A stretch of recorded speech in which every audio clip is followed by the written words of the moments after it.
I did anticipate that if I did get the chance to have some Washington Capitals talk this week, we might be talking about an extension for Tom Wilson. I did not think that we'd be talking about a $45 million 7-year extension for Tom Wilson. But what did you think when you saw those numbers and saw the term come out? Honestly, I was surprised it wasn't higher. I was expecting it to be in the sevens, low sevens. Tom Wilson, I know the analytics crowd, looks at his numbers and maybe, his age and now injury history, and maybe some of the suspension stuff in his past and go, it's a bit of an overpay. But if you're here in D.C. and you watch this guy on a night-to-night basis, you see how he operates in the, behind the scenes in the locker room, he just does so much for this team.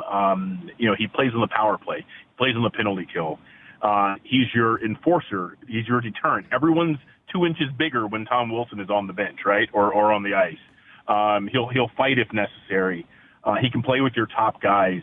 He's a leader on the ice, off the ice. And he's also a fan favorite. I know most of the league probably hates him, but in DC, he's beloved. Mm-hmm. And it wasn't a surprise that they had a meeting of the minds here and they were able to hammer something out, because all along Tom Wilson said he wanted to stay in Washington, and the Capitals have said all along that they wanted to re-sign him. There were some trade rumors that kind of percolated sometime around the draft. I was always told, those were fantasy and fiction by people behind the scenes. And, I checked in with Pat Morris, his agent from Newport Sports earlier today, and he confirmed, he said there was never anything to those things. They didn't know where they came from. So, he's now signed, guys, for 3 years longer than anyone else on the roster. You know what that tells me?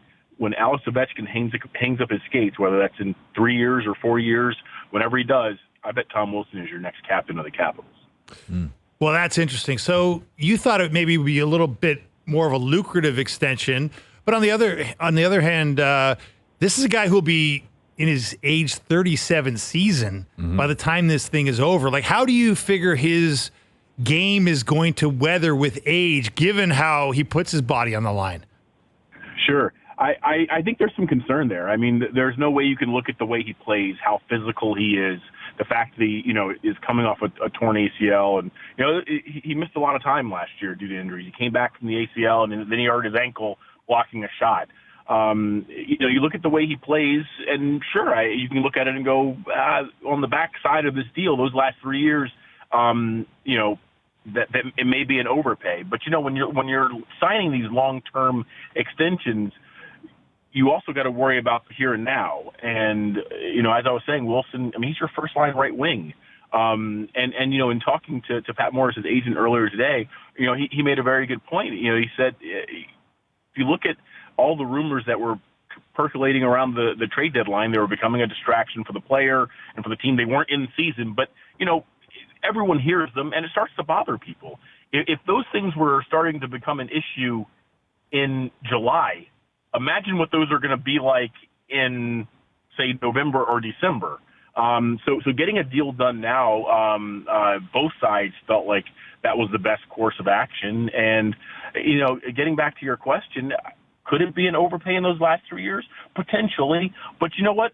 I'll tell you another thing about Tom Wilson. He's in the best shape of anybody in that locker room. He knows every single thing he puts in his body. He works as hard as anyone. He's pretty shredded for a big guy.